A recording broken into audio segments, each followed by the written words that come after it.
ഇന്ന് പയറും കായും കൊണ്ട് ഒരു ചെറിക്കറിയാണ്.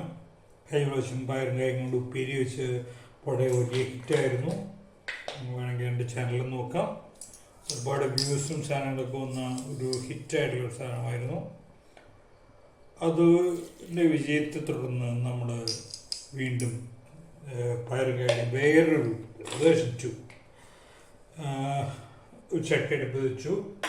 ഒരു 3 സ്പൂണ് എണ്ണ ഒഴിച്ചു. അതിലേക്ക് കടുക് പൊട്ടി വരട്ടെ.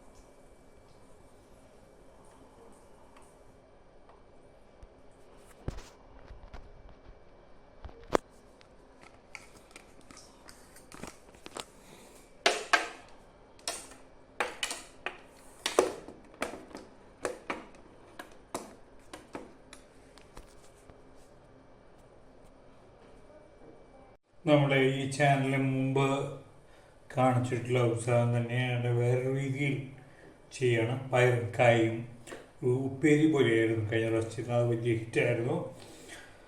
സംശയമുള്ളവർക്ക് അല്ലെങ്കിൽ കാണാൻ താല്പര്യമുള്ളവർക്കോ ചാനൽ നോക്കാം. അപ്പോൾ അത് ഒരു കറി പോലെ അവതരിപ്പിക്കുകയാണ് വേറൊരു രീതിയിൽ. ഇതിൽ ഇൻഗ്രീഡിയൻസൊക്കെ കുറച്ച് വ്യത്യാസങ്ങളുണ്ട്. എൻ്റെ ചാനൽ ഇതുവരെ സബ്സ്ക്രൈബ് ചെയ്യാത്ത ആൾക്കാരെ അത് സബ്സ്ക്രൈബ് ചെയ്യാം, ലൈക്ക് ചെയ്യാം, ഷെയർ ചെയ്യാം. ഇപ്പോൾ നമ്മളൊരു ചട്ടി എടുത്ത് വെച്ചു. ചട്ടിയിൽ ഒരു 3 സ്പൂണ് എണ്ണ ഒഴിച്ചു. അതിലേക്ക് 1 സ്പൂൺ കടുകിട്ടു. കടുക് പൊട്ടി വരുന്ന സമയത്ത് അതിലേക്ക് ഒരു എതള് വേപ്പില, ഇത് കൂടാതെ ഒരു 1/4 കിലോയോളം, ഏകദേശം 250 ഗ്രാം പയർ, ഒരു 5 ചെറിയ ഉള്ളി ചതച്ചത്, ഒരു 4 വെളുത്തുള്ളി ചതച്ചത്, ചെറിയ ഇഞ്ചി, 2 പച്ചമുളക്, ഇത്രയും സാധനങ്ങൾ ഒരുമിച്ച് ഇടും. ഇത് വേവാൻ ആവശ്യമായിട്ടുള്ള ഉപ്പും ഇട്ട് കൊടുക്കണം. ഇതിനോടൊപ്പം ഏകദേശം 1 സ്പൂണോളം ഉപ്പ് ഇടാം. ഇതിൽ കായയിൽ കുറച്ച് ഉപ്പിട്ടാണ് വേവിച്ചിട്ടുള്ളത്. അതുകൊണ്ട് കായ വരുന്ന സമയത്ത് അത് അല്പം ഉപ്പ് ഉണ്ടാവും. അപ്പോൾ അതുകൊണ്ട് ഇതിലധികം ഉപ്പിടുന്നു. ഒന്ന് ഇളക്കുക. തീ കുറഞ്ഞിരുന്നോടെ ഇടാം.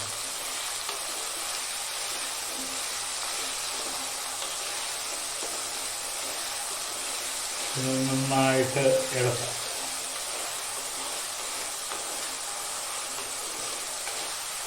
ഇളക്കി ആ എണ്ണ എല്ലാ ഭാഗത്തുമായി എന്ന് കണ്ടാൽ അതിലേക്ക് ഒരു 1/4 സ്പൂണോളം മഞ്ഞൾപ്പൊടി,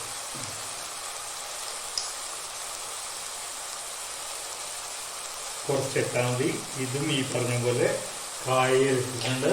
അതുകൊണ്ട് നമ്മൾ ഇതിനകത്ത് കൂടുതലായിട്ട് ഇടേണ്ട ആവശ്യമില്ല.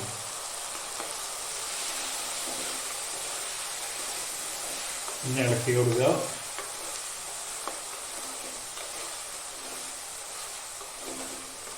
ഇനി ഇവിടെ ഇരുന്ന് ഈ പയറൊന്ന് വെന്ത് വരണം. പയറധികം സമയമൊന്നും എടുക്കില്ല വേവാൻ. ഇതൊരു നാടൻ പയറാണ്. അതുകൊണ്ടാണ് ഈ വലിയ വലിപ്പം തോന്നുന്നത്. ആക്ച്വലി ഇത് ചെറിയ പയർ. അപ്പോൾ പയറെല്ലാം നന്നായി വെന്ത് വന്നിട്ടുണ്ട്. ഇനി ഇതിലേക്ക് നമുക്ക് കായ ചേർക്കാം. കായ ഞാൻ ഓൾറെഡി പ്രഷർ കുക്ക് ചെയ്ത് വെച്ചേക്കാണ്. ഒരു കായുണ്ട്, അല്പം മഞ്ഞളും അല്പം ആ വെള്ളത്തോട് കൂടിയിട്ട് ഒഴിച്ചു കൊടുക്കുക.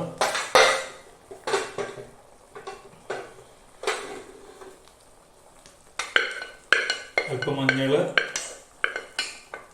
അല്പം ഉപ്പ്, ആ കായക്ക് വേണ്ട ഉപ്പ്, ഒരു വേപ്പ്, ഇത്രയുമാണ് ഞാൻ അതിലിട്ടിട്ടുള്ളത്. അതേപോലെ തന്നെ ഈ പയറിലേക്ക് ഇടുക, ഇളക്കുക.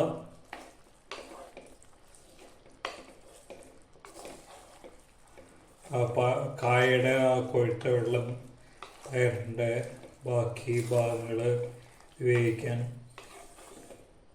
ഒരു പ്രചോദനമാകും. അത്രയും ശേഷം നമുക്കിതിലേക്ക് പൊടികൾ ചേർക്കാം. നമ്മൾ നേരത്തെ മഞ്ഞൾപ്പൊടി ഇട്ടിരുന്നു, അതുപോലെ ഒരു സ്പൂണ് മല്ലിപ്പൊടി ഇതിനകത്തേക്ക് ഇടാം. ഒറ്റ സ്പൂണിന് മതി, കൂടുതലൊന്നും വേണ്ട. അത് കഴിഞ്ഞ് കഴിഞ്ഞാൽ കുറച്ച് ചില്ലി ഫ്ലേക്സ്, ഒരു സ്പൂൺ 1.5 സ്പൂണൊക്കെ നിങ്ങളുടെ എരിവിനനുസരിച്ച് നിങ്ങൾക്ക് ചില്ലി ഫ്ലേക്സ് ചേർക്കാവുന്നതാണ്.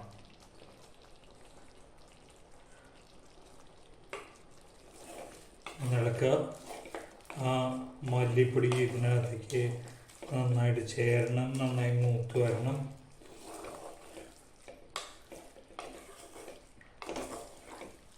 ഇത് ഈ പൊസിഷനിൽ വേണമെങ്കിൽ നിങ്ങൾക്ക് കഴിക്കാം, ഒരു ഉപ്പേരി പോലെ നല്ല ടേസ്റ്റ് ആയിരിക്കും. ഇതിലേക്ക് ഒരു സാധനം കൂടി ഞാൻ ആഡ് ചെയ്യുന്നുണ്ട്, അത് കൂടുമ്പോഴാണ് ഇത് പൂർണ്ണമാകുക. അല്ലാതെ നിങ്ങൾക്ക് വേണമെങ്കിൽ ഈ ഒരു സ്റ്റേജിലും നിങ്ങൾക്ക് വേണമെന്നുണ്ടെങ്കിൽ ഇത് ഉപയോഗിക്കാം. നന്നായി ഇളക്കി യോജിപ്പിച്ച ആ പൊടിയൊക്കെ ഒന്ന് മൂത്ത മണം വന്നു കഴിഞ്ഞാൽ ഇതിലേക്ക് 1 കപ്പ്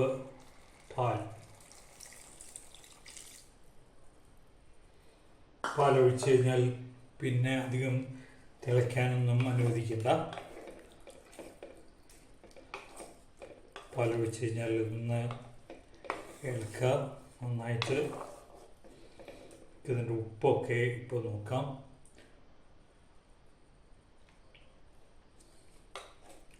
ചൂടിപ്പ് വേണം.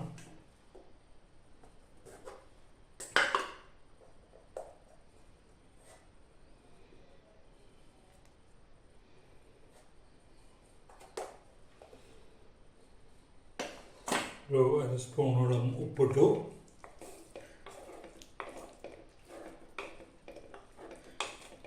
ഒരു സാധനം കൂടി ഇനി ഇതിനകത്ത് ഇടാനുണ്ട്, അത് കുരുമുളക് പൊടി.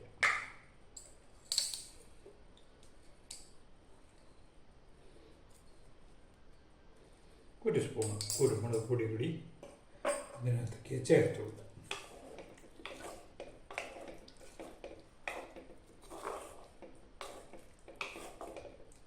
നന്നായി ഇളക്കുക. അത് നന്നായിട്ട് കുറുകി വന്നിട്ടുണ്ടാകും. കാരണം നമ്മൾ 1 കപ്പ് പാലേ ഉപയോഗിച്ചുള്ളൂ. പിന്നെ കായയുടെ വെള്ളത്തിനും ഒരു ചെറിയ കൊഴുപ്പുണ്ടാവും. അപ്പോൾ അതുകൊണ്ട് അധികം വെള്ളം ഉണ്ടായാൽ ചെറുതായിട്ട് കൊഴുത്താണ് വരും.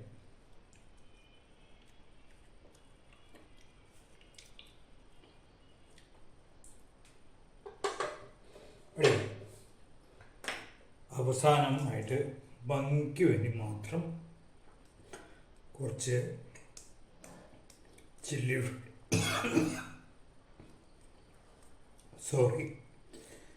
ഫ്ലേക്സ് കുറച്ചിടുക.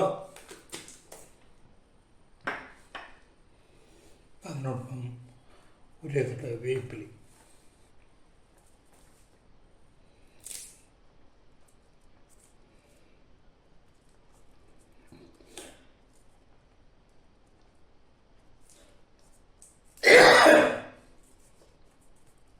കുറച്ച് ദിവസമായിട്ട് ചുമ നന്നായിട്ടുണ്ട്, അതിൻ്റെ തുടർച്ചയാണെന്ന് കരുതിയാൽ മതി.